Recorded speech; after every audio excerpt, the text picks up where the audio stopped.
Yeah.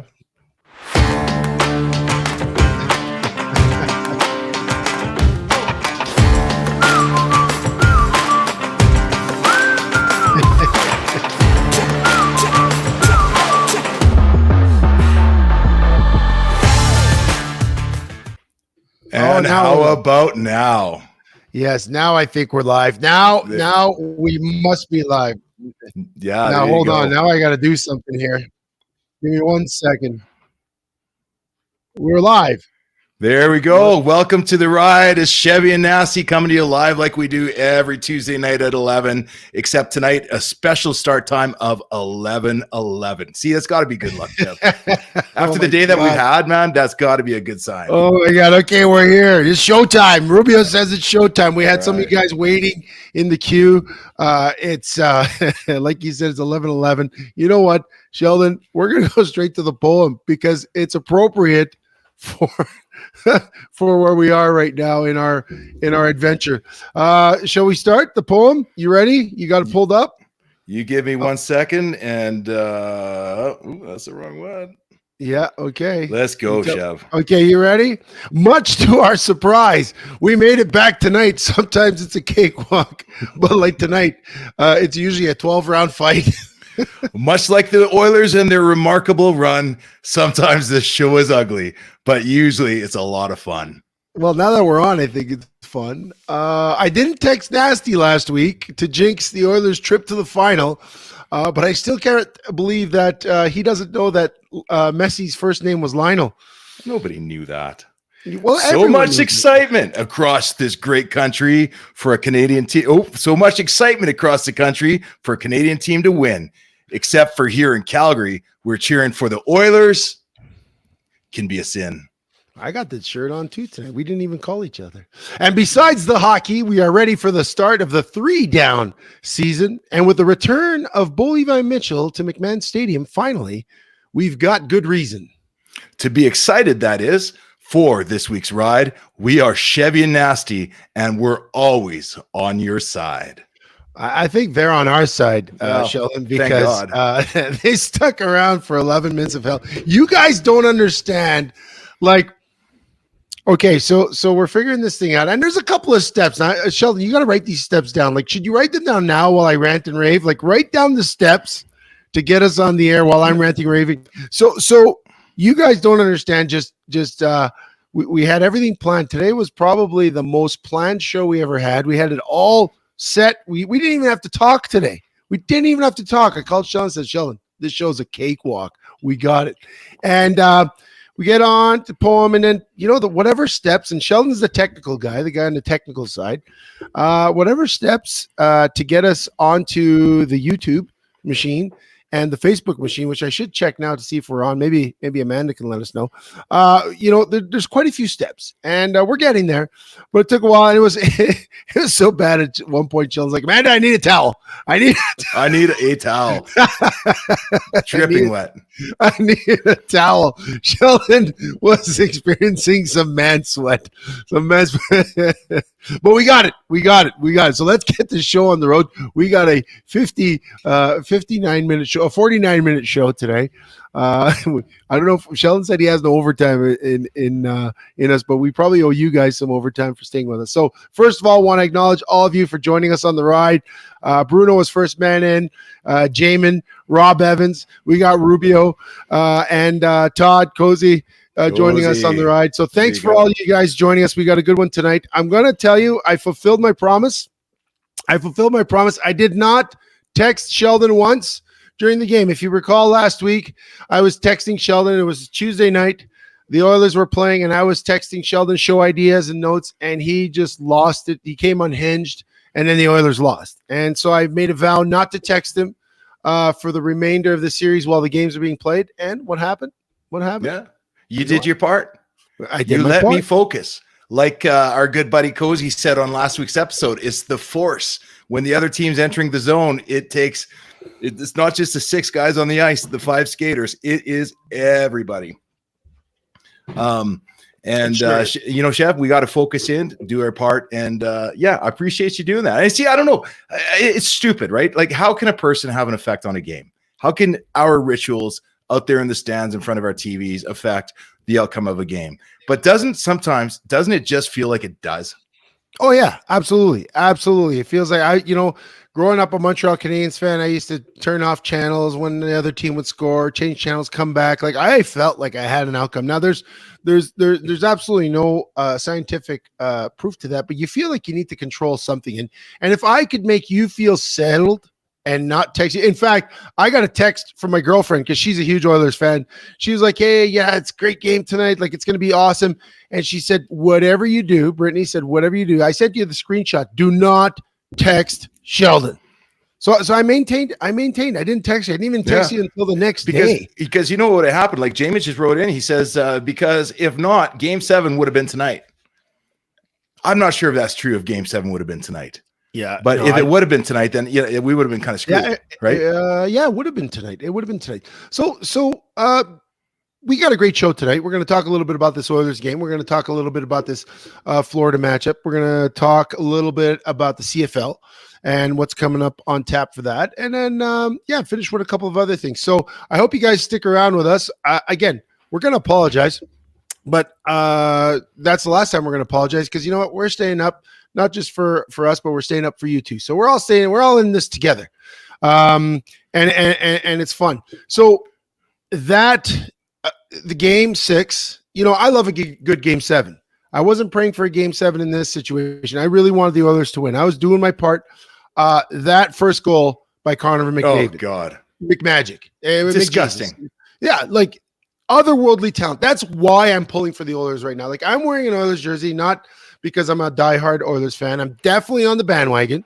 I definitely have a little bit of connection to Edmonton when I played there with the Eskimos back in the early 2000s, and I went to a lot of Oilers games. I knew a couple of the old Oilers games, but I never really got in the fever.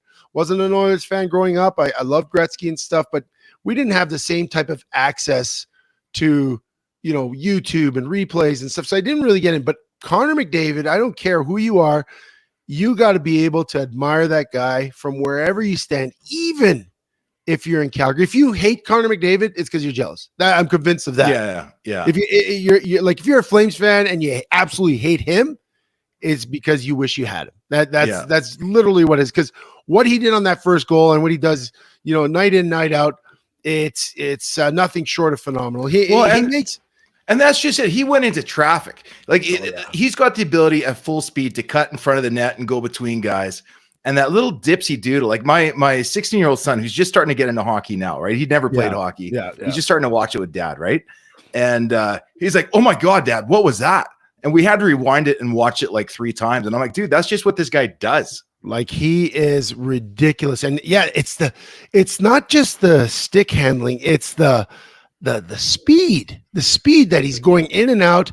And while he's stick handling, while he's got the puck glued to his stick, Heiskanen like lost his jock and his skates. And I think his stick wound up, in Calgary because he had no clue what was happening. And, poor Ottinger, he couldn't do anything. You can't fault him. Like McDavid's eyes don't even go down. He's just looking at him right. He's just staring right at the net. Ottinger, once he starts doing that stuff, you don't know where that puck's going to be released from. He had a hell of a series. But you know who else has really turned it around this year? Is Skinner. Yeah. What the heck happened to Skinner? I mean, this is a night. First off, I think it was a historic low shot count for the Oilers. They were outshot, 34-10. They had 10 shots with 3 goals. Yep. 10 shots. But Skinner had to face 34. I mean, it was absolutely unbelievable the way that this guy, who's been at best inconsistent, right? He's gotten a lot of flack. Well, he got benched in Vancouver and he had a reset. And sometimes the benching goes one way and sometimes it goes the other way. And for luckily for the Oilers, it went the right way because he's had to face an overwhelming amount of shots in this series and he's come up. And on the flip side, I got to say the Oilers, for their lack of shots, like you said, 2 goals on 10 shots, which that in and of itself is ridiculous. For that, the flip side is defensively, they were fantastic. Like they gave up a lot of shots, but they didn't give up a lot of opportunities. Dallas did not have an opportunity to tie the game. Rubio chimes in. He says he had a chance to witness McDavid live in Vegas, and he can confirm he is not human. And I can confirm as well. I saw him at Rogers, and he was unbelievable. Unbelievable. I'm just looking through the comments here. Jamin says, we hate him because he is too good. It makes us look silly. And then though people can hate because of whining, though it's not the great player. It seems like Crosby or Gretzky. Yeah, he's a great player. He makes superhuman athletes. Like guys in the NHL are the top 1%. Best of the best. And he's always matched up against the best. And he makes them look like ordinary and less than ordinary. It makes it look like if I was playing football up against a bunch of 5th graders and, and just do whatever I want. So I'm excited. They come out, big win. They don't touch the trophy. That's good luck. So they're doing their part. I did my part. Oilers advanced to the final. They're going to play Florida. Florida, a really, really well-built team, built for the playoffs. You've got Sam Reinhart, Sam Bennett, Matthew Tkachuk. A lot of names familiar to faces here in Calgary. Matthew Tkachuk walked away from the team before was it last season? Yeah, before last. Yeah, 2 seasons ago. 2 seasons ago. They went to the finals last year as well. Walked away, said he was never going to sign as a free agent, so they got rid of him. I think they got Uyghur in exchange. Who else did they get from Tkachuk? But whoever they got hasn't produced a playoff appearance for the Flames, but the Panthers 2 years in a row going to the final on the shoulders. I would say not solely on Tkachuk, but he's a catalyst. Yeah, he's a catalyst. Then Sam Bennett. Another former Flame. I think you mentioned him already, but even Sam Bennett. I mean, my God, talk about turning a career around. What is it? And Calgary fans out there, that's got to be so frustrating, right? To have all these guys in town, and it's not always just that we couldn't keep him. I mean, even when Tkachuk was here. He was a good regular season guy, but he kind of disappeared in the playoffs, right? Yeah. But he's still the guy you wanted to have around and to continue to build with. And at one time, Sam Bennett was that guy too. He just never panned out. Some guys you had to release, some guys you didn't have to, you just couldn't keep. Toffoli in Winnipeg this year. Yeah. Another guy having a great play. It was a 1-round run. But wait, let's go back to Sam Bennett. Sam Bennett was the Flames' highest draft pick in history when they were in Calgary. Their highest draft pick ever. And they mismanaged him. He had an injury that was mismanaged. But then after that, the luster wore off pretty quickly. Yeah. They were on to the next. And that next was Johnny Gaudreau. Yeah. And they put everything into Johnny. They kind of abandoned Sam. And I think there's a little bit of bitterness there because he never got a chance to be the player he could be. Fast forward to where he is now. He got traded, 3 years ago from Calgary. I think the year before Tkachuk was gone, or just that same year. And look, or did he get traded with Tkachuk? Jeez, I can't even remember. No, I can't. No, he was before. That was before. Yeah, but he is the absolute rat of the playoffs for the Florida Panthers. He is exactly the type of player you need for this time of year. He was all in Boston's grill. What he did to Marchand. Yeah. Every night he was disturbing shit, and he was that spark that the Panthers need on the shoulders of good offense. You got Sam Reinhart, and then amazing goaltending with Bobrovsky. But so let me ask you this then. So watching the Oilers, and it's been good to see they've really formed an identity different than what we saw from them during the regular season, right? Yeah. It's still the top 2 lines that are going out there and getting all the production, all the goals. But you know what? The bottom 2 lines have really learned to come together and play some aggressive D. I mean, they were shut. When they had to with the Kings, they were able to take over a game and finish and protect the lead in the third. They did the same thing in Vancouver. They did the same thing in Dallas. But now as you're going into Florida, it's a bit of a different animal because they do have the agitators. They do have the guys who can get under your skin. They're going to be at Draisaitl. They're going to be at McDavid all game long. Does Edmonton have that guy? Do we have that guy on the bench that can go out there and do the same thing? Like Corey Perry, but Corey Perry is 40 years old, right? I that's my one worry is that do we have the I think tenacity and the physicalness to match up with what Florida's going to bring? My thoughts, and if he could come away from his disappearing act, could be that Evander Kane could be that guy. He is that guy. He is that guy. He could definitely be that guy, and he's got the talent. I mean, we don't even mention Evander Kane, who's an all-world talent, right? Like, and he's been up and down. He's been streaky. He's been, I don't know, there's points where he's been exactly the best deal the Oilers could have hoped for. Like, Oilers, you got to think, the guys they picked up off sort of the proverbial scrap heap to build this team. You talk about Evander Kane, Zach Hyman, who else is Adam Henrique? Like, they pulled a lot of guys off the scrap heap at Skinner, and they created a Stanley Cup bound team. But yeah, a guy like Evander Kane has to be that guy. Corey Perry is that guy. I think the Oilers need to really get back to that high octane offense, and it can't just fall on the shoulders of McDavid, because that's, I mean, even with McDavid, they got 10 shots last game, and against arguably the best goaltender in the world, Bobrovsky, with the Selke Trophy defenseman. You're not gonna do it. You're not gonna do it if you got 10 shots on net. You're not gonna win a cup if you got 10 shots on net. But the team they have can win a cup. They have the guys to do that. They just got to wake up. Like, it's time to wake up. They didn't get lucky against Dallas because they did some good things. They scored one more goal. When you score one more goal than the other team, you win. And that's important in sports. It's important in football. It's important in hockey. It's important in basketball. And it doesn't matter how you get there. You get the win. But there's a couple of other storylines coming out of that game too, though. Did you see this week in Twitter, trending on Twitter, Oilers girl? Oh, Oilers girl. Yeah. You saw that, right?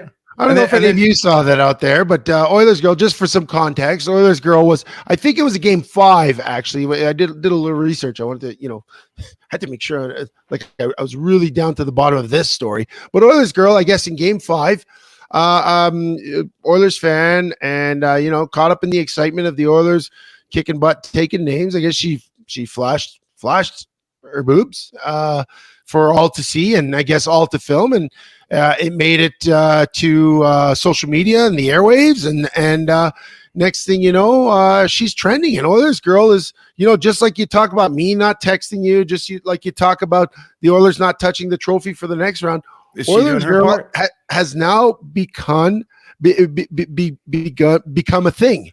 So so looking at that too. So now there's I don't know if they've built in the rivalry yet, but I saw that there's a Florida girl too.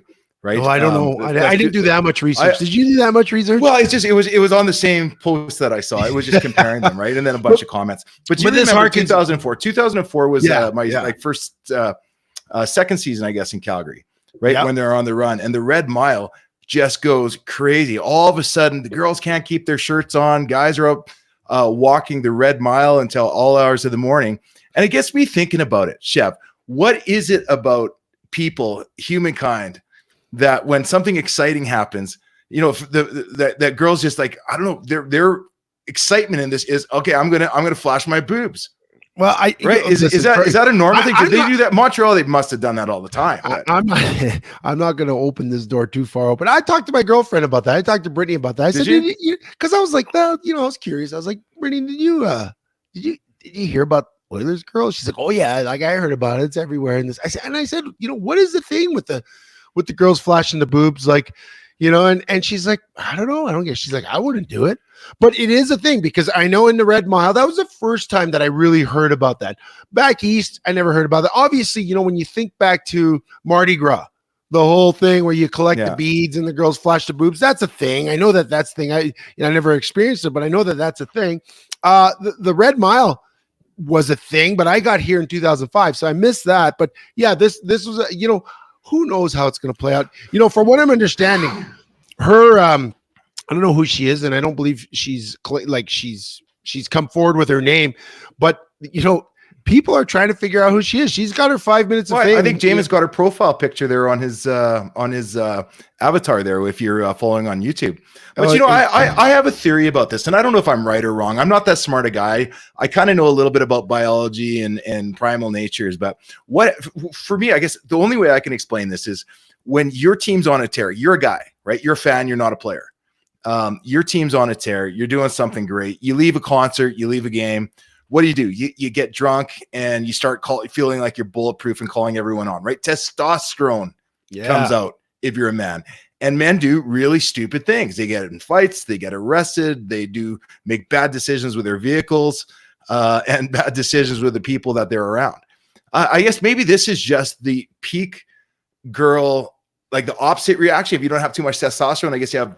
Is this what estrogen does to you? Like if you start drinking soy, well, yeah, I don't know. Listen, like I said, I asked Brittany. She's like, I don't get it, but in her mind, it was an attention grab. I saw the video. She didn't look like she was too bothered by being filmed. She was laughing. No. I think she was having a good time. And she was doing her part, just like you were when you weren't texting me. Like, you know what? Like, again, from what things have changed. Things have changed since we grew up. I know back in Montreal, I think like you're allowed, like women are allowed to go topless in Montreal. And there are parts of the world where it's not a big deal. Here, it's like this big, oh my God. And yeah, it happens and people pay attention, but yeah, whatever. Maybe it's going to take off. Maybe Oilers girl's going to make a return. Maybe she's going to power them to the cup, and it's going to be the boobs that won the cup. Who knows? I'm going to do my part. She's going to do her part. But you know what? I want to move on because. Well, yeah, and I got one. Let's get the show out of the gutter. Here's another one for you. And you guys out there, tell me if you guys saw this as well. So after the game, Connor McDavid is spotted walking into a liquor store wearing the same suit he comes out to in the pregame and all that. So you know it was him, right? Because there's a couple guys that kind of look like him, but it's Connor McDavid. Yeah, he is absolutely accosted walking out of the beer store, carrying a couple of cases of Molson Canadian. Did you get a chance to see that? I think they were Coors Light. Were they cool? I thought I saw Canadian there. Maybe they're Coors Light. I thought I saw Canadian. Whatever though. But you saw it. I saw it. I mean, listen, he's Connor McDavid. He just if you watch that first goal, I mean, he was floating on air, and those guys happened to be lucky enough in the spot where he was picking up the gear. My question is this. You're Connor McDavid. You just punched your ticket to the Stanley Cup final. Why are you going to pick up? Thank you. That was it. You've got guys to do that for you. But you know what the funny thing is? Because right, like on a team, one of the things, the jobs of the rookies, right, is to go out there and to make sure that the vets have everything that they need in those cases. It's your way of kind of buying terms of endearment with a team, doing your part of service for the team. And here he is out with his wife picking up beer. Yeah, but again, at this point, like he could have been in the locker room. He could have ordered an Uber beer to his house. Like, can't you do that? Like, can't you do that on your phone? Like, I mean, we barely figured out how to get on the internet tonight, but I know you can order beer to your house, especially if you're Connor McDavid and you're just going to get lambasted going. But those guys were having a good time. He kind of gave them the most awkward hug in the world. But Sheldon, this is my question. He looked like he wanted nothing to do with it. Listen, this is my question for you. Oilers going to the finals. Big matchup. I think this is the dream matchup for the NHL. Two young teams. They're the biggest superstar in the world in the finals. The team that's built for the cup in the Florida Panthers back in the finals again. Maybe a little redemption. We got me not texting you on game days. We got Flames girl Oilers girl flashing her boobs. Everything's set. Why do we have to wait a week for puck drop? Why? This is not the Super Bowl. Yeah. They could have dropped the puck tonight. We could have been talking instead of having the fail army in the background. I could have had the game on in the background. Yeah, we could have had an excuse for why we were late to the show today. We said, "Oh, guys, watching the game." Instead, they wait a whole week. Like, does it make sense to you? Like, so I was trying to go back, and I didn't. Here, and I didn't get a chance to research it, but I swear I've never seen that before. Right? I don't think I've seen more than 3 days in the past. Yeah. Not that I remember. I get there's a schedule, but even if they said, okay, game 7 would have been played tonight, right? They could have started on Thursday. On Thursday, my birthday, June 6th. It would have been great. Start, and then Saturday would have been game 2. You'd already have a flavor of where it's going. Saturday would have been super tuned in. But now we're waiting a week. Does the excitement, I mean, in Canada, I don't think in Alberta and Edmonton, the excitement doesn't wane. They're going to be partying all week. But like, I literally am I allowed to text you between now and the puck drop on Saturday? Or is it like, I can't text you all week? Yeah, we're kind of uncharted grounds here. I don't know, but you are going to get a drop off of people that had been following. And let's face it, in the States, Florida versus Edmonton might not be that big of a draw anyway. But yeah, to take it off for an entire week it's just something just feels off with that. But not only is it kind of weird from the hockey standpoint, now that's starting to mess with the CFL. Did you hear the news coming out early? Coming out that the Saskatchewan Roughriders are in Edmonton on Saturday to play their season opener in Edmonton. The season opener. And what they do, they moved the game ahead a few hours because they knew that they didn't want to be competing with the Stanley Cup Finals. Game 1. Yeah. Yeah, no, and I did see that. And at first I thought, oh yeah, it makes sense. They don't want people to have to choose between going to the Edmonton game and going the Oilers game and going to the Elks game. But then I realized, hey, wait a second, game 1 isn't even in Edmonton. It's in Florida.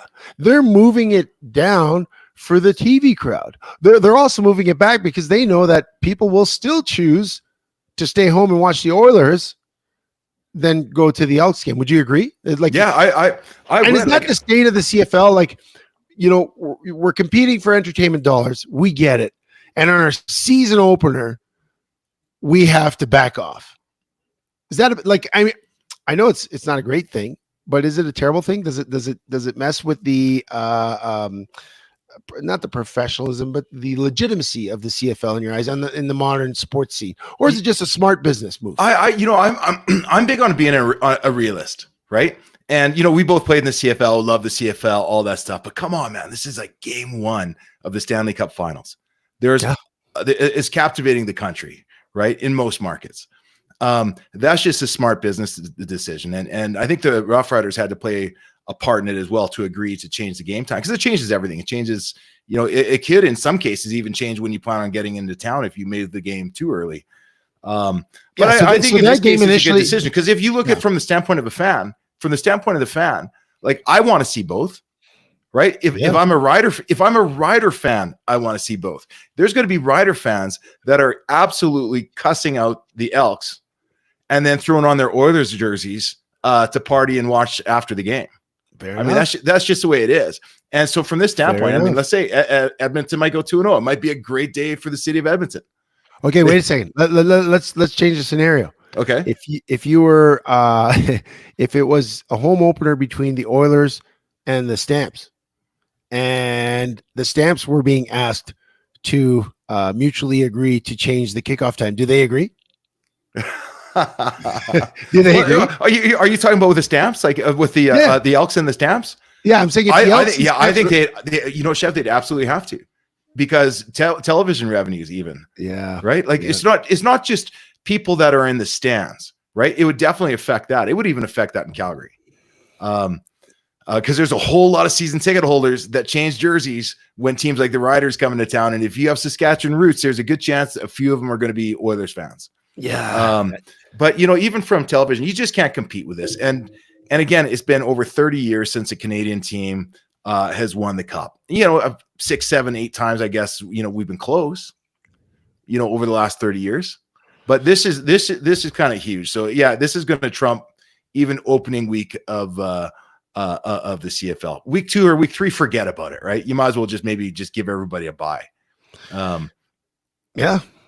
Yeah, it's very interesting. Of course, it's good for the fans in Edmonton. It's good for CFL fans, and it's good for NHL fans. And I mean, if you're in Edmonton this weekend, there's a lot of reasons to be excited, right? There's a lot of reasons. Your hockey team is going to the Stanley Cup Finals for the first time since 2006, representing Canada, hopefully for the first Stanley Cup victory since 1993, when the Montreal Canadiens, won the Stanley Cup last for Canada. It's going to be a good series. It's 2 teams very deserving to be there. I like the fact that Florida's back.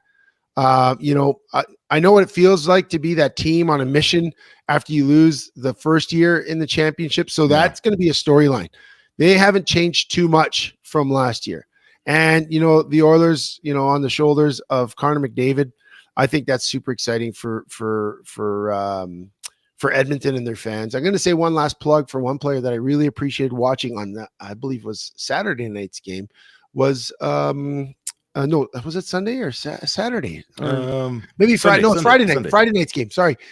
Game 4 was game 5 was Nugent Hopkins. Ryan Nugent Hopkins. Yeah. I love that guy. Yeah. God, he could be the superstar on any other team. If he had Connor McDavid minutes on any other team, he'd probably have double his point totals. But he's just like one of the quietest superstars in the league. He's been that way since he's been in the league. He's kind of been through 2 iterations of Oilers core nucleus players from the Eberle days. Yeah, he pots 2 goals on Friday night, and it was just so cool to watch because he's just like that unsung hero. So I wanted to give a plug to him. I hope he has a big Stanley Cup playoff final, because if anyone deserves it, that guy deserves a shot at the cup. I think they're going to need him. Yeah, but let's move on. We're CFL. We talked about the Elks opening to the Riders. That's going to be good. 2 teams that are looking to rebound from poor years last year, right? Edmonton, they did okay with Trey Ford as their quarterback. They signed McLeod Bethel Thompson in the offseason after his stint with the UFL. And the year before, he was with Toronto and led them to the Grey Cup, and then he got injured, and Chad Kelly and all that. And then Saskatchewan, new coach, Corey Mace, former Stampeders coach, and then former Argonauts coach. He's the head coach, and they're looking good. So that's going to be exciting. I mentioned Chad Kelly. Let's go to Chad Kelly. Toronto is playing on Sunday versus BC. 2 really good teams. And Jamin mentioned in the comments before, and I just kind of took a peek. It appears, and it's reported, I want to, I don't know if it's confirmed, but it appears that Chad Kelly settled his sexual harassment lawsuit out of court. So done issue, dead, suspend. Is his suspension lifted? Well, that'd be the question. I mean, it's, are they unrelated? Like I didn't hear that. So he settled out of court. Yeah. Did that mean the Argonauts have also settled out of court, and the people, everybody named in the lawsuit, they've all settled? Yeah, I don't know. So how does that work then? So because these were some awful allegations, right? Yeah, and it's still out there. It still stinks. That is an interesting situation. I mean, as far as I'm concerned, that's up to the CFL. They're going to have to take a look at that. What does that mean? So there's no charges being pressed because he didn't do anything criminal, right? Yeah, he's being sued, and again, but that's not criminal. That's civil, right? Yeah, don't ask me about the law. But all I know is he settled it out of court. But the independent review that the CFL sent, like you said, corroborated 3 of 6 claims against him in the lawsuit. So because he settled out of court with her, that doesn't make those claims go away. Especially now that they had but they does make them go away, though. No, because it doesn't make the investigation go away. Okay, go ahead. Let's hear it. My point is this: he gives her money, she doesn't sue him. That's fine. That settles the I'm going to get sued part. But the fact of the matter is, because the CFL hired this independent company to investigate this, they basically stated, "Hey, 3 of those claims are fact, and 3 of those claims go against the CFL's gender-based violence policy, which infers that 9-game suspension." It's not about the lawsuit. It's not about the legal issues. It's not about that. It's about that investigation corroborated that there were claims that go against his gender-based policy. So he broke the CFL policy. Right. And that's why he was suspended by the CFL, not because of allegations, not because of a lawsuit. Now let's take this one step further. Something else relevant to the news. Could you imagine? Now, maybe he's safe in Ontario, but let's say that he'd been in New York. Could you imagine if, while paying off the hush money, that he committed another misdemeanor, like filed it as legal expenses, and then got a jaywalking ticket, and then suddenly it's a felony? Yeah, and suddenly he's going to be servicing as the president of the CFL from a prison cell. Can you imagine that? I don't even want to go there. You don't want to go there? Okay, we'll leave. I don't want to go there. I don't want to go down that. I don't want to stir that pot. All I want to say on this one is that I think the 2 are mutually exclusive. I obviously, you're talking Trump and Chad Kelly, or you're talking about the CFL investigation? Chad Kelly's legal issues and Chad Kelly's suspension because of breaking the gender-based violence policy. I do think there's going to be a reduced penalty. I mean, we look at Sean Lemon. Sean Lemon was suspended indefinitely for violating the CFL's gambling policy. And he's back playing with the Alouettes while he's appealed it. Yeah. Right. And so I don't know if Chad Kelly's going to decide to appeal. So that'll be interesting to see. I still favor the BC Lions in that contest. I think BC is coming on strong. Vernon Adams is consistent. If Chad Kelly is not with the Argonauts, which he wasn't during camp. They still got to figure it out. They still got to figure it out at quarterback. Jump to Thursday before we get to the big one. Jump to Thursday talking about Montreal Winnipeg. Yeah. Grey Cup rematch. Yeah. June 6th, which is my birthday. I said it again. I'm turning 48. Montreal Winnipeg Grey Cup rematch. Now, Winnipeg, they've been the toast of the league the last few years. And Montreal came out of nowhere, and I'll be the first one to say I picked Montreal to win the Grey Cup, and every week when you thought I was crazy and you thought I was wrong, you still think I'm wrong for picking Montreal in the Grey Cup. And you also picked the Canadiens to win the Stanley Cup. But yeah, I did. But what I'm saying is this match. Yeah. Two great teams. Yeah. What do you see? What do you see? Do you see Montreal taking a step back? I can definitely see it early in the season. You're talking about two completely different built teams. Now, Winnipeg has gotten a little older again, right? Yeah. But Winnipeg has been on the verge of a dynasty over the last 5 or 6 seasons. They are well coached. They've got the best quarterback in the league. They're so dialed in on offense, so dialed in on defense. They've been the team to beat. Montreal was the Isle of Misfit Toys. Yeah. They're a team that didn't have any of those accolades going into it, any of those expectations. But they're a team that formed an identity as the season went on, and more specifically, towards the end of the season, then into the playoffs. Mm-hmm. So I guess what you have to ask yourself is, what are the Montreal Alouettes? I'm not going to discount them or doubt them. What they did last year was magical. It was unbelievable. It was the best playoff performance I've ever seen. But you've got to imagine that they're going to come down to earth a little bit over the offseason and get back to who they are. Now, if Jason Moss proves to be such an outstanding head coach, and we talked a lot about some of the things he's done with that organization over the last year. He's done some really cool stuff to bring this team together, keep them focused, get them on the same page. He sets a very high bar or standard in terms of their level of play and what's expected from them on the field and off the field and in the locker room. They've got a chance, but is Fajardo really, is he a dynasty winning back-to-back CFL quarterback? I guess we're going to have to see. My take on it is this: Winnipeg's going to start the season probably a little stronger and hungrier. Yeah. Montreal, we're going to have to wait and see if they are for real this year. But I still think Montreal is not suffering. I think they're going to be a benefit of that team that they feel like nobody respects them, because I think they won that Grey Cup, and there's still people like you that said they didn't deserve to win.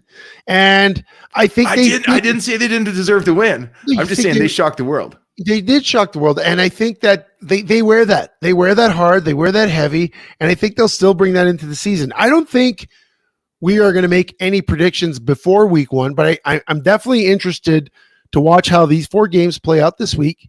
Watch where things fall. The Red Blacks have a bye week. Everyone else is playing, and see what teams are looking at. And in particular, I think really the game of the week for me to watch is really the Stamps home opener this week against the Hamilton Tiger Cats for many reasons. First of all, last year Stamps slid backwards. They squeaked into the playoffs, but they sure brought it in on one headlight.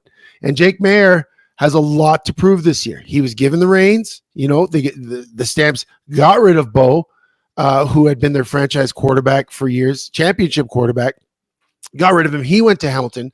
They put the ball in the hands of Jake Maier, and I think I'm not going to say he was underwhelming, but I think he slid back. I think not having that person to compete with, maybe just the first year as being the man, he's got a lot to prove. And obstacles like finding out that he loses his top receiver Malik Henry, that's a tough one for the year. That's a huge one. So he's got a lot to overcome. But on the flip side, Bo Levi Mitchell, this is the first time Bo Levi Mitchell comes to McMahon since he left last year. The CFL scheduling gods decided that we weren't going to be treated to a game at McMahon Stadium, so Bo never got a chance to come back. And I don't even know if he would have been healthy. He was having a tough year last year. So for Hamilton, this is a big identity game. Is this the battle between the two best teams in the league? I don't think so. No. I think we got that on one end with BC and Toronto, on the other end with Montreal and Winnipeg. But this for me is the most interesting matchup because of the storylines of the quarterbacks. The storylines of the two guys. Yeah. Either going in the same direction, opposite directions, or nowhere. Yeah. So the way I look at it too, kind of the same way I compared the coaches or the legacies of the Alouettes and the Bombers. You take a look at a guy like Bo Levi Mitchell, and he was flying so high. No Stampeder quarterback had accomplished what he had accomplished in the first 8 years of his career. Right? He was spectacular. A little questionable in the Grey Cup in terms of his win and loss record, but he won. And you know what, Chev? I didn't win. He did. He's a winner. Yep. But then through injuries seemed a lack of focus. Even when we had Jeff Garcia on, Jeff was talking about it. It's hard to be up here and to keep it up here when you start signing the big deals, the big endorsements. Yeah. You've got so many reasons not to spend your off season in study, in film, working with the guys, because you've already made it your gig. Right. Yep. So I think the last season, if quite frankly, I don't know Bo Levi at all other than watching him. Yeah. Personally, my pride would be hurt. I would be embarrassed. When I get embarrassed, I get mad. When I get mad, I double down. Yeah. And much like we saw a resurgence of Henry Burris late in his career, right, with all the doubters, does Bo Levi have it in him to do it? First off, can he refine the eye of the tiger? Second, though, can he stay healthy? Yes. Guy hasn't been healthy.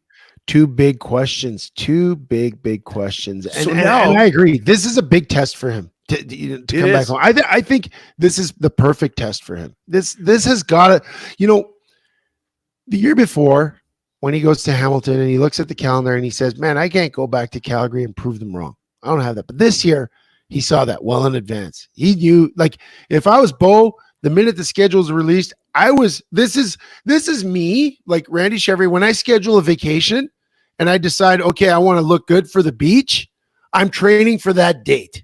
That's all I'm training for. Nothing after, nothing before. I'm training to pull my shirt off on the beach. Yeah.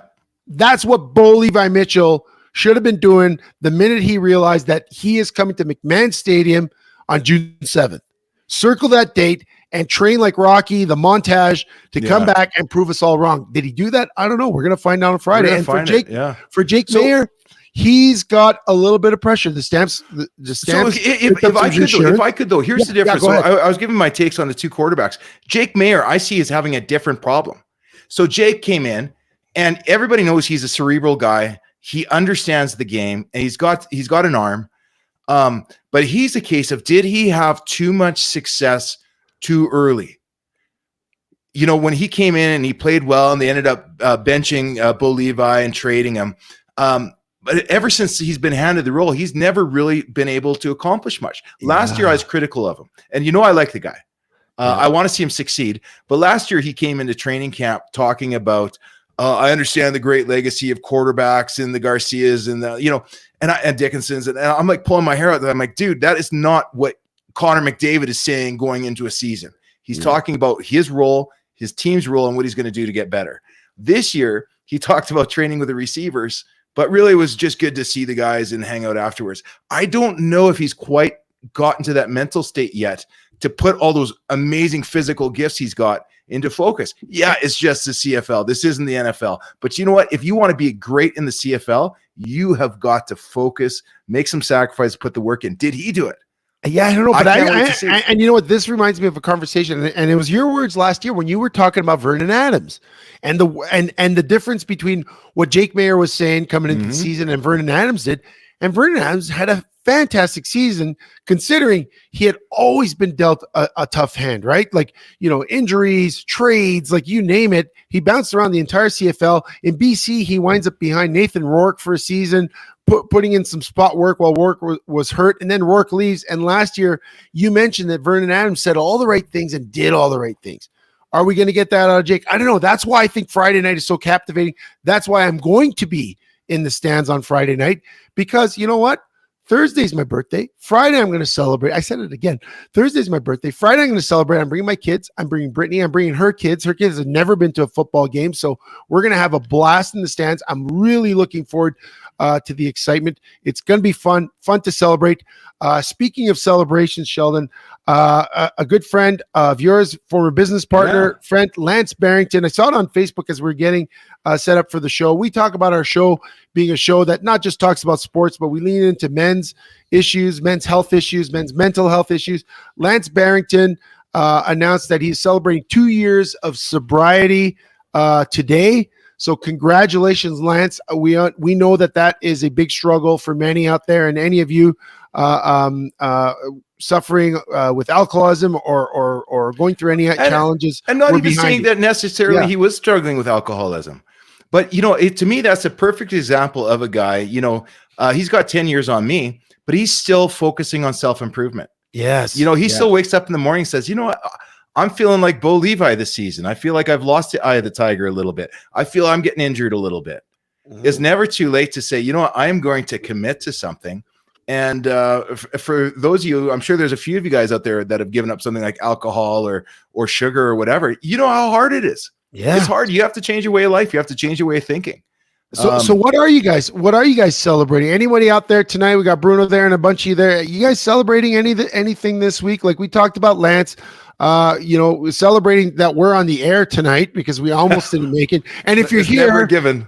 Yeah, if you're here and you're watching the show, Rubio is the man. And Rubio, if you're still on, thank you so much. He keeps texting me. We got to tell people to like and subscribe. Like and subscribe to our channel.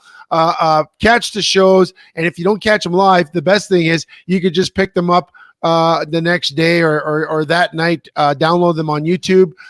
Pretty soon we're going to be, once we figure our stuff out, we're going to be on everything. But like and subscribe to our YouTube channel at Chevy and Nasty, Facebook page at Chevy and Nasty, Instagram, Twitter, you name it. It's always at Chevy and Nasty. Thank you for being with us tonight. But yeah, are you guys celebrating anything tonight? What is Rob Evans? He said he just put in his retirement letter today. Go. Wow. Oh, congratulations. What does that mean? So he put in his retirement letter. Does that mean, is that like a set time in his career? He's eligible for it now? Is there somebody sitting there at the city saying, oh my God, what are we going to do? Like, was that something you're planning to do and you just hit a big threshold? Because that's big. Well, Rob, you can put it in the comments there and we'll let you. There you go. There's Rubio. Rob, you put us in the comments. I want to know what is it. I know in fire we have a mandatory retirement at 60, so I'm 12 years away on Thursday. Rubio says I'm celebrating that my Wi-Fi should be back up tomorrow. And I was checking out a show of Decades earlier today, and there was no Rubio hosting the show. He had sub 60 Ed. Because his apparently all of the internet in Idaho went down earlier today. And speaking of Rubio and the Rubio method, not only is he a long snapping guru, he also has a fantastic show called The Rubio Method. You got to check it out. He's on YouTube. He's on Facebook. He's anywhere we are and more places because he's got his crap together. But check out The Rubio Method. He also does the rundown with Rubio. It's a really good 5-minute show he does every day. Does a little rundown of things that are trending, things that are news and noteworthy. I love listening to Rubio, and then I love texting him all my ideas and thoughts about the world. And I appreciate that Rubio comes on every week and gives us feedback. So the like and subscribe feedback is from our man Rubio. But yeah, if you guys are celebrating something, keep it coming. We'll read them out as they come. Well, I'm celebrating something right now too. I mean, this was kind of big news for me personally because things happen to people around you, things happen to you, but every now and then something really special just pops out at you. And this week, Chev, it was announced that McGill University has just inducted you into their Hall of Fame. Yeah. That's, and I was reading through the article and I didn't even know this. You were the first McGillian, they call them. I didn't know they're like McGillians. You were the first guy from McGill ever drafted to the NFL. Yeah. Like that's kind of cool.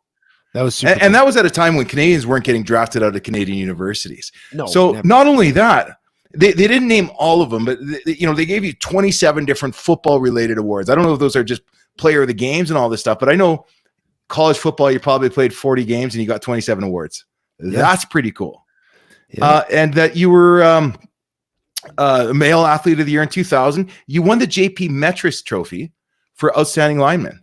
Yeah. And I played with one other guy. I think it was Tyson St. James that won that one. That is a huge honor to win that. Yeah, and to be honest with you, I didn't realize that you were the man in McGill like that. Like you must have had a hell of a tear.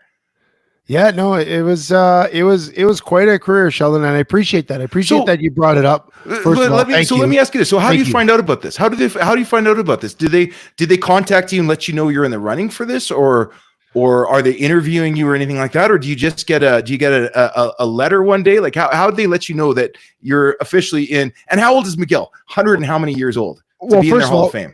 First of all, McGill is the oldest college football program in North America. The first college football game ever played was between Harvard and McGill, and it was a takeoff of rugby, and they played a series of games where one game in the States was played with the U.S. rules as they are now, and then Harvard came up to McGill and they played the Canadian rules, and then I think they had a tiebreaker, but I'll say McGill won. But that was the genesis of football in North America, was that college game that evolved from rugby between Harvard and McGill. So that's first. That's how old our program is. Yeah. Second of all, Rubio just mentioned there will be a statue of Chevy at his high school. No, there will not, Rubio, because I did not play football in high school. I was on the swim team. So unless they got a statue for a guy that didn't show up to swim practice and won medals, I don't think they give that statue out. So I started playing football after high school. I was 19. But to university, I went to McGill from the age of 20 to 24, 25. I played 5 years. And I won that Metris Award, which was a big one for me. The Metris Award for American friends is like the Outland Trophy in the NCAA.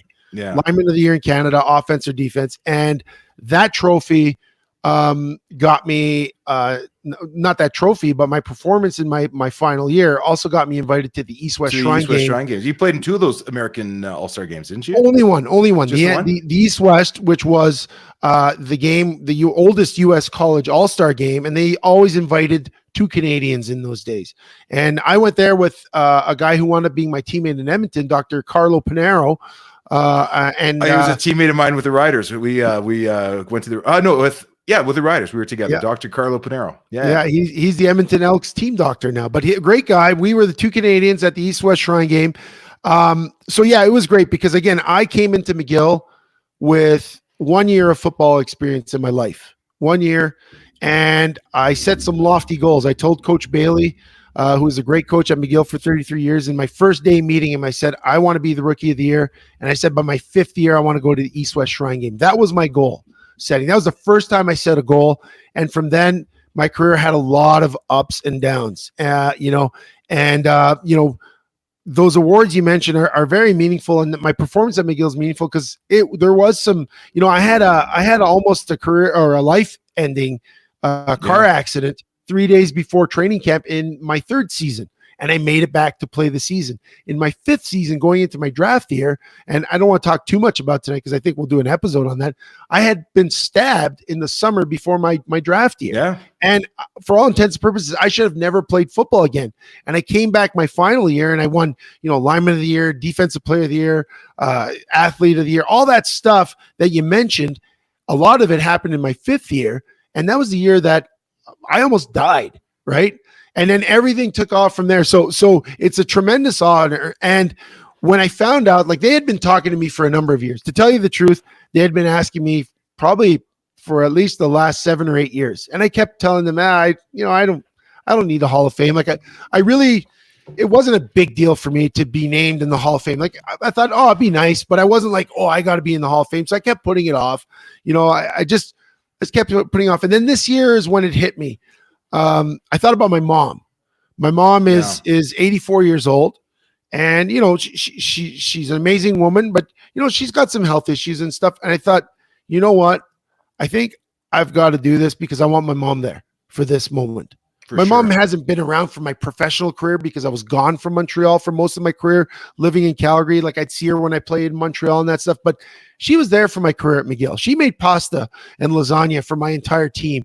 She came to the game. She was part of the ride when I was going to the pros. She was the first family member when I got stabbed that was in the hospital as they were putting a tube in my chest.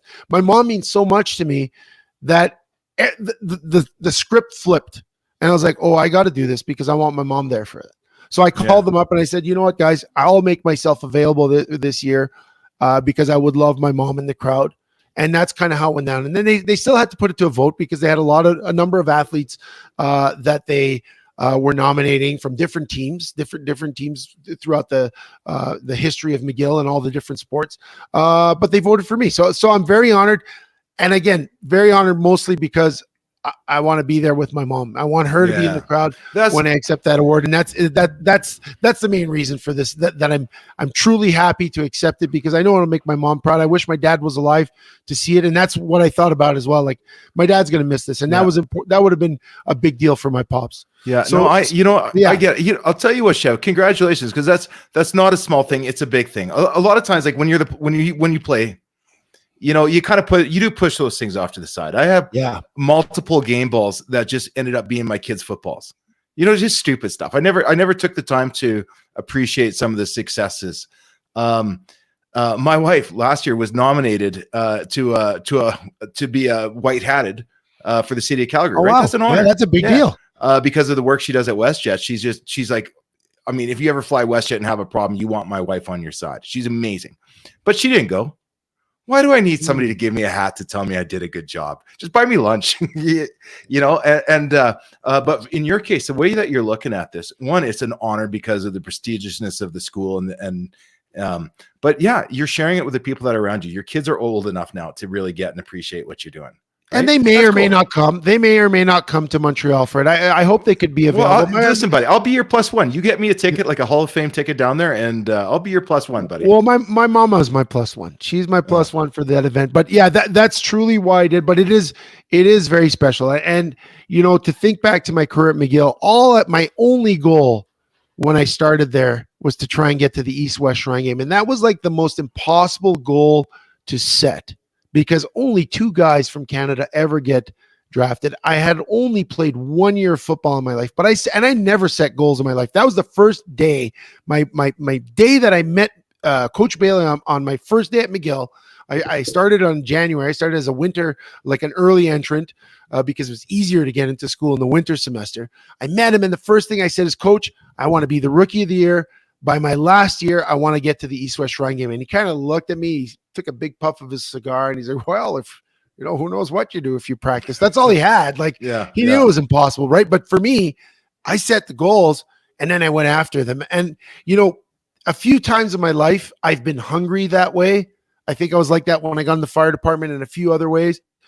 But nothing matched the hunger that developed that first day at McGill, and how I had to ride out a 5-year journey to get that point. And it was being a member of the McGill football team. In those days, they were called the Redmen. Now they're the Redbirds. But that was the catalyst for who I am as a human being. And so it's very special that I'll get to go back. It's actually going to be the first time that I go back to McGill to be part of any type of ceremony, to watch a football game, because it's also their homecoming weekend. So I'm excited. And I remember, like, that was a big deal. And then after that, kicked off the journey to professional football, which kind of leads into our next story, because the next year is a celebration of life. I was in Dallas, right? Yeah, I was in Dallas, and you go from McGill, where you got maybe at McGill again. It's not college football in the States like UCLA, where Rubio went to. This is McGill, where I could look in the stands and see where my mom is sitting, and see where my dad was sitting.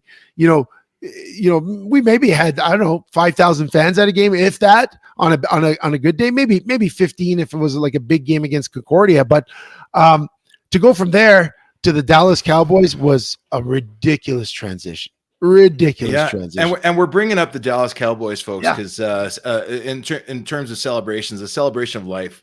Offensive lineman Larry Allen passed away suddenly while on vacation in Mexico. Just in the last couple of days, just a tragedy, just a great player, by all accounts, great man, Hall of Famer, a Hall of Famer. I mean, he just did so. He wrote the book on that position. But Chevy, what do you remember about you coming out of McGill and lining up for that first one-on-one? Because I remember going down to the States and playing in Division I football, and looking at guys that are bigger and scarier than you ever seen before. But this is Larry freaking Allen. Oh yeah. What was that like? What's the mindset like for a kid from Quebec, from Montreal, going and lining up and taking them on for a one-on-one? Well, I'm gonna back up for a second, because at McGill we had some pretty big offensive linemen. We always had a number of big offensive linemen, guys that went to the CFL. You talk about Val St. Germain, who you've played against, Matthew Kivige, who you played against as well, Samir Shaheen. And when I was at McGill, Samir was one of the biggest, strongest dudes. Like, he was the big Lebanese. He wasn't big though. He wasn't big. He was just like 6'1" muscle bound, right? 6'1", 6'2", but he was as wide front to back and side to side as he was tall. And when you're 6'2", but you're wide every way, you look shorter. But he was also a guy that could bench press 500 pounds. And this guy was the biggest human being to me, not just not height and stature, but just power. And like he was a bull. They call him Sammy the Bull for a reason. You played him, we knew he was strong.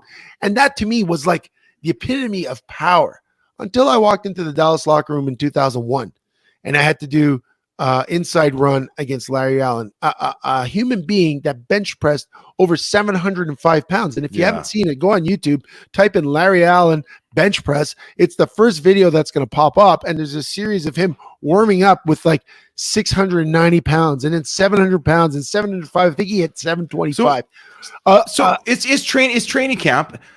Training camp pace. What is that like in early stages of camp there? Like, what was that like lining up against a guy like that? Because I've played against some great offensive linemen, a ton of NFL guys. So in training camp, I've never gone against a guy like that was a living legend like him. Yeah. So in training camp, I was actually with the Jaguars. So I was at Jacksonville in training camp. Okay. After training camp was released, my first day was with the Cowboys and a regular season was lining up against Larry. So I went from training camp in Jacksonville to the Cowboys. And that's where I wound up playing against Larry. But the first 8 games of the season, as a rookie, I was there primarily as a long snapper. I wasn't really given much of an opportunity as an undersized defensive tackle. I was 6'2", 320 pounds. But I'm talking about Larry Allen though. Like for me, I'm sorry, this is my defensive lineman in me. What was that like line? Because I've played against Fred Childress, I played a bunch of big men, but it was ridiculous. I've never seen a human being generate so much power from a standstill in one step. And the thing about Larry was that, for many offensive linemen, they have a tell. You could tell when it's a run, you could tell it's a pass. And in the pros, they don't hide it too much because they're just going to, if a guy's coming to run block you, he's coming and he's going to just kick your butt. Like it's a battle of wills. They don't hide it so much. Larry was that guy that if he was in a pass stance or a run stance, it always looked the same. And when he was going to run block you, he had this thing where he stepped up that you thought it was a pass block. Yeah. And next thing you know, he's right in you and he's driving you. And, I had the, funny story.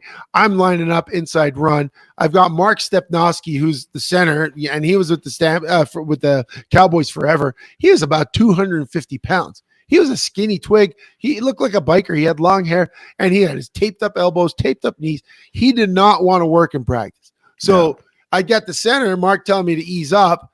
And then actually, you got Larry Allen like foaming at the mouth, smoke coming out of his ears and nose. And you're going to get killed. And you're just trying to be like, how do I handle this? Like, I got to go. But it didn't matter because no matter how hard I went, that man was just on another level. And, I believe it was 7 Pro Bowls at different positions, guard and tackle, left guard, right tackle, left. Like he played almost every position, went to the Pro Bowl in every position. He was a dominant human being. And he was a big key for that Cowboys when they won their championship runs. I believe he also played with the 49ers as well. The thing that struck me about Larry is he never spoke. He was very quiet, but my biggest memory of him, besides getting my ass kicked every day by him, was there was a mall nearby Dallas where we lived. I lived in Irving, Texas, which was right outside the Cowboys facility. And this mall had a skating rink in it. And Larry had a couple of daughters, I believe. And I bumped into them in the mall one day, this big, humongous human being, like 340 pounds of just massive man sitting on the bench at the skating rink watching his daughter do figure skating, just sitting there. And I bumped into him, we chatted a bit, and that's what's heartbreaking about it, because reading some of the articles, they were on a family vacation.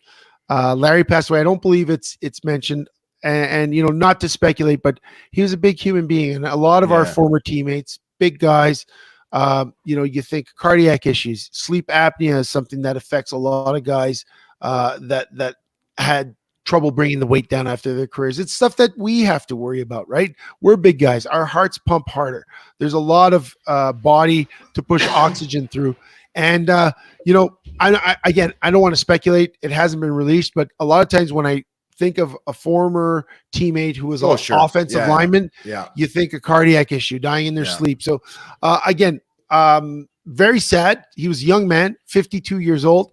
I'm turning 48 on Thursday. I think I mentioned that before.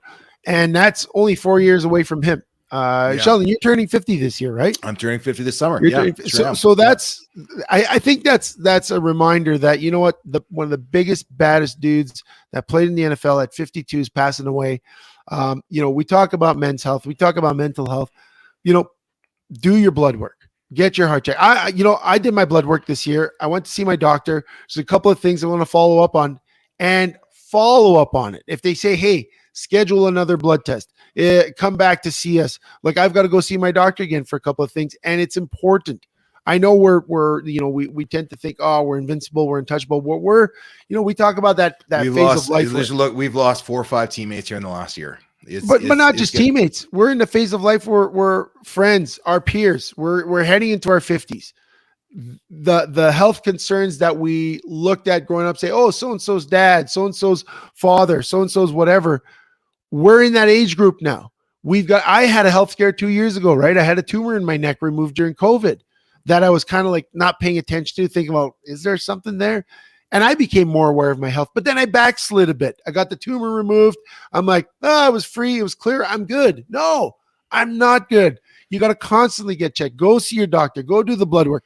Do the little things that it takes. If you need a sleep apnea machine, if you need, whatever your doctor recommends, do it. Don't just put it off. At least, I know a lot of guys, we think we're invincible and we don't want to know. But, I think about things like, when Larry's daughter spoke and said that she's just absolutely devastated. Yeah, 52 is too young. I don't want to be taken too young. I don't want to I want to look forward to, like, my son graduated 2 weeks ago. We talked about that last week. That was an exciting time. There's going to be more exciting times for our kids. There's going to be tough times for our kids. We need to try our best to be there for the people that love us and to want to celebrate the great moments. Like I mentioned, having my mom there is important to me. I wish my dad would be there for that moment, but also to be there for them when they go through their tough times. I think it's important. Taking care of your health is part of it. It's a big part of that. No, that's definitely it. But I think, Chev, you know what, for sure, totally agree, guys. We got to support each other on that. Make sure we are doing the necessary steps, the steps that none of us like to do. Whether it's just, inconvenient, you don't want to hear that your health's slipping. But it's important to find out, and that's definitely the truth. But I think with that, Chev. Whoa! Don't. No, I think with that, I was going to say one thing. First of all, I know we're gonna cut it off, so I'm not going to go too long. But we did hit overtime because it's an hour. We actually did an hour and 7-minute show, so it's an hour. So we did 7 minutes of overtime. Just before we go, I know we got to go, but we got to make predictions. We got to make 4 predictions. Just actually Did we make predictions on the Oilers game, or did we not touch that? We don't want to touch that one. 4 predictions. Yeah, don't jinx that one for sure. Okay, we just do CFL predictions. Okay, let's go. Montreal, Winnipeg. Who's taking it?